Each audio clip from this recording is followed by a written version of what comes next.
A continuación vamos a llevar dos temas que son bastante cortos, ¿no? Y que tienen cierta relación por el nombre, pero que en realidad tanto en la fisiopatología como en sus características son bastante diferentes, ¿no? Estoy hablando en primer lugar del síndrome nefrítico. Entonces, a continuación, pues vamos a estudiar ello. Bueno, tienes aquí una imagen de un glomérulo, antes que nada, ¿no? Si tú puedes observar. En esta imagen pues tienes lo siguiente, ¿no? El espacio de Bowman, lo que te estoy señalando aquí con el mouse del ratón. Y dentro pues ves unos capilares muy congestionados, ¿no? Se van a distinguir áreas mesangiales también congestionadas. Y es la expresión viva del síndrome nefrítico. Bien, ¿cómo definimos al síndrome nefrítico? Es un síndrome agudo, ¿no? Principalmente. Entonces tiene características que son las siguientes. Tiene hematuria, que es lo más característico, y generalmente en la mayoría de las veces es de tipo macroscópico, ¿no? El síndrome nefrítico también cursa con edemas, hipertensión arterial. En muchas ocasiones, en la mayoría, se llega a una oliguria y a una insuficiencia renal, ¿no? Y también puede presentar proteinuria moderada, que no llega a rango nefrótico. Eso te lo explico más adelante. Entonces, hematuria, edemas, hipertensión arterial, insuficiencia renal aguda y proteinuria moderada. Esas son las características del síndrome nefrítico. Y la principal es la que te he indicado, ¿no? La hematuria. Bien, entonces aquí en la diapositiva tengo un esquema. En la figura A tengo un corte de un glomérulo normal. La parte central es el mesangio. Y esto es donde se va a producir principalmente el daño en el síndrome nefrítico. Entonces, hacemos una descripción básica de este pequeño corte, ¿no? La célula mesangial, la célula endotelial, por dentro ves, ¿no? Los vasos, la célula endotelial, algún eritrocito, los podocitos que están fuera, la membrana basal, que es esta que te estoy indicando, entre los podocitos, la membrana basal y el endotelio, ¿esto qué forma? Eso, la barrera de filtración. Por eso nos interesa sobre todo en el síndrome nefrótico. Lo que nos interesa ahora es el mesangio y la célula endotelial. Entonces, en la figura B, tú lo que vas a ver es lo siguiente. Primero, una proliferación de estas células mesangiales. Es que se van a llenar de células mesangiales. ¿Por qué? Porque hay un proceso inflamatorio, ya sea autoinmunitario o por algún otro agente. ¿Y qué es lo que pasa? Al haber células mesangiales en proliferación, se van a dañar también y van a proliferar las células endoteliales, es decir, de los vasos sanguíneos. Al proliferar las células endoteliales se va a dañar la barrera de filtración. Por lo tanto, van a salir tanto proteínas como eritrocitos. Y estos eritrocitos es lo que dan la característica de la hematuria.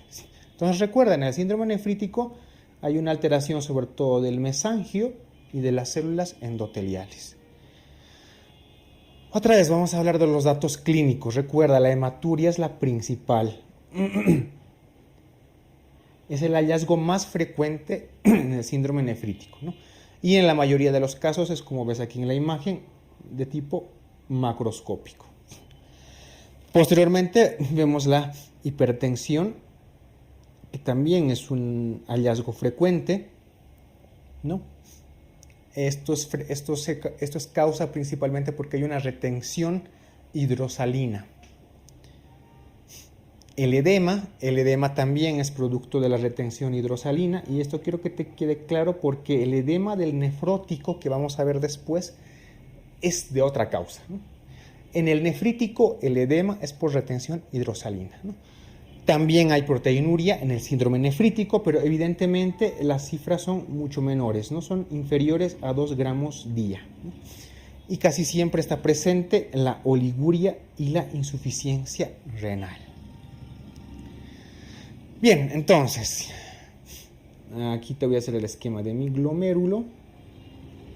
¿no? Mi célula endotelial,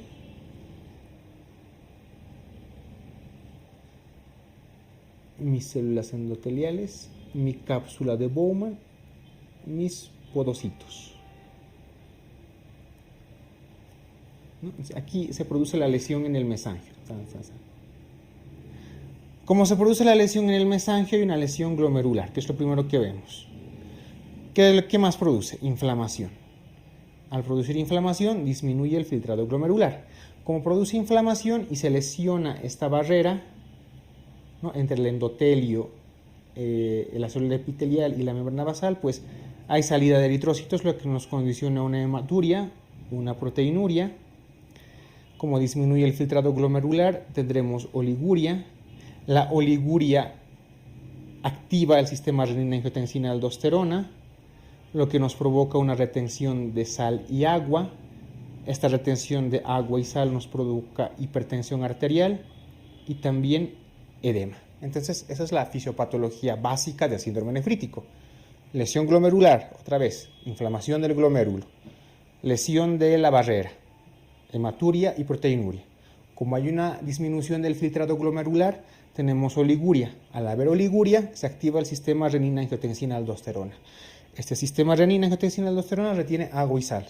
Como retengo agua y sal, me produce edema e hipertensión arterial.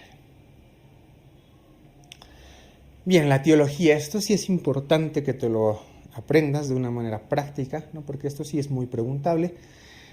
Y es que la etiología del síndrome nefrítico puede ser, primero, por unas glomerulonefritis primarias, glomerulonefritis secundarias o por otras causas.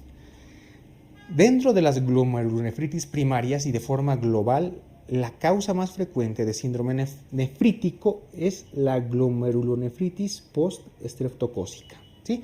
Es la causa más frecuente, seguida de la nefropatía por inmunoglobulina A o la nefropatía IgA, ¿sí? A nivel de las glomerulonefritis secundarias, pues evidentemente está presente la nefropatía lúpica, distintos tipos de vasculitis como las granulomatosis de Wegener, el síndrome de Church-Strauss, la poliangitis microscópica, microglobulinemia, etc., ¿no?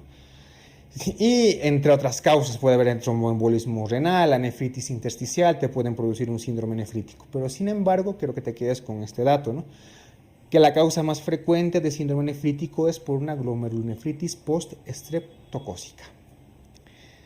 Bien, no vamos a tocar el tema de glomerulares porque sería un tema inmenso realmente, ¿no? Pero sí que tienes que tener algunos datos de la causa más frecuente del síndrome nefrítico, ¿no? Vamos a hablar un poco de la glomerulonefritis postestreptocócica. Va a afectar principalmente a niños, ¿no?, sobre todo entre 2 y 14 años. Y como te había indicado más atrás, es que es la forma más frecuente de síndrome nefrítico, ¿no?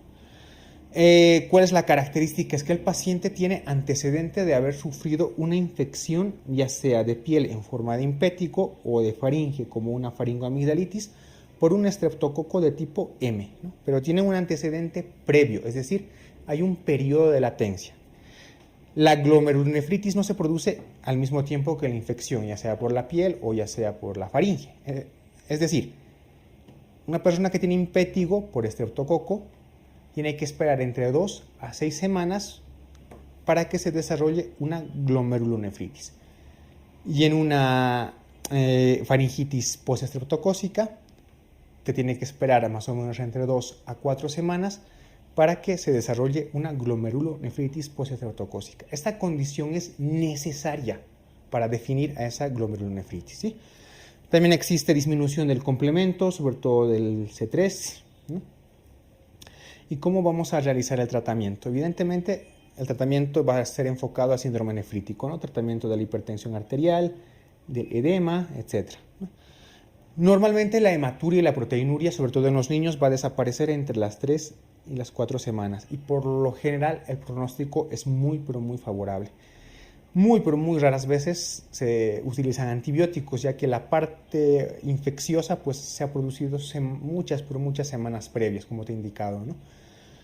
Aquí en la imagen lo que tú ves pues, es lo mismo, ¿no? Es un glomérulo, ¿no? en el cual ya no distingues el espacio de Bowman, ¿no? Porque se ha llenado primero de células endoteliales, se ha llenado de células mensagiales, etc. Bien, la nefropatía IgA, la nefropatía por inmunoglobulina A, es la segunda en frecuencia de producir un síndrome nefrítico, ¿no? ¿Cuál es su característica? Se caracteriza por hematuria episódica con depósitos de inmunoglobulina A en el mesangio del glomérulo.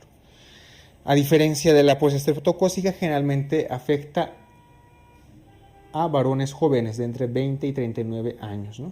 Y es una de las glomerulonefritis más comunes a nivel mundial, ¿no? ¿Cuál es la sintomatología? Lo más común es episodios recurrentes de hematuria macroscópica, y esto sí que es clave, durante la infección de vías aéreas superiores. Eso es lo que le diferencia con la glomerulonefritis postestreptocócica. En la postestreptocócica hay un periodo de latencia. En cambio, en la nefropatía IgA hay una infección de vías respiratorias, inmediatamente hay brotes de hematuria, es decir, no hay semanas, no hay periodos de latencia, ¿sí? ¿Cómo realizamos el tratamiento? Evidentemente enfocado a síndrome nefrítico, ¿no? El tratamiento de la proteinuria, pues con IECAS o ARA2. Y si estamos frente a una nefropatía realmente muy agresiva, pues en algunos casos corticoides o plasmaféresis.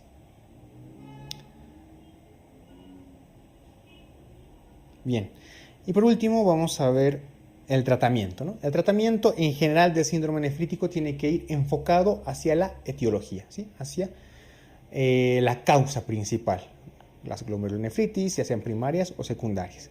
Sin embargo, hay unos parámetros generales, ¿no? Para los cuales podemos controlar el síndrome nefrítico. Por ejemplo, la presión arterial y los edemas los vamos a controlar con el uso de los IECA y ARA2. Y si no, como segunda opción, podemos usar diuréticos de asa como la furosemida, ¿no? Muy rara vez, como te he indicado, se valora el uso de antibióticos, ya que el periodo, ¿no?, infeccioso pues ha pasado con un periodo de latencia hace mucho tiempo atrás, ¿no? Entonces rara vez utilizamos antibióticos. En el caso de enfermedades autoinmunitarias, como en algunas glomerulonefritis, principalmente las membranoproliferativas o incluso en la IgA, podemos utilizar corticoides u otros inmunosupresores.